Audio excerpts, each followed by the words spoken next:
in Lyon about to board the Tara Ocean boat. This may seem like your average sailing boat, but it's in fact a floating science lab.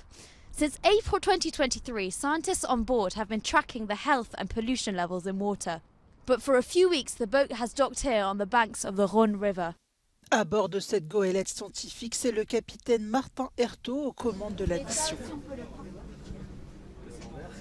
Le but de la mission Tara Europa Trek, en fait, c'est de mesurer l'impact anthropique, donc des êtres humains, sur le littoral, principalement parce que le littoral, en fait, c'est un lieu de biodiversité qui est énorme. Ça n'a jamais été fait pour l'instant, c'est quelque chose qui est fait sur une échelle de l'Europe complète, donc c'est 22 pays européens.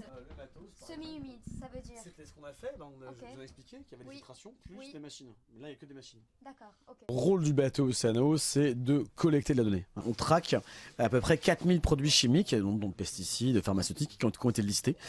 Et on regarde en fait si on les retrouve déjà terre, mer, et quelles sont les interactions avec les micro-organismes. Traversant la Suisse et la France, le Rhône est l'un des plus grands fleuves d'Europe. Mais il est également l'un des cours d'eau les plus pollués, comme l'explique l'un des responsables de la fondation Tara. C'est un fleuve un peu particulier avec un pool de production industrielle, chimique, plasturgique très très important. Un des buts visés, évidemment, c'est d'avoir une vision globale sur notre continent de ce qui se passe et de ce que sont les priorités. Alors ça peut être des priorités globales et ça peut être également des priorités bassin par versant, bassin versant par bassin versant.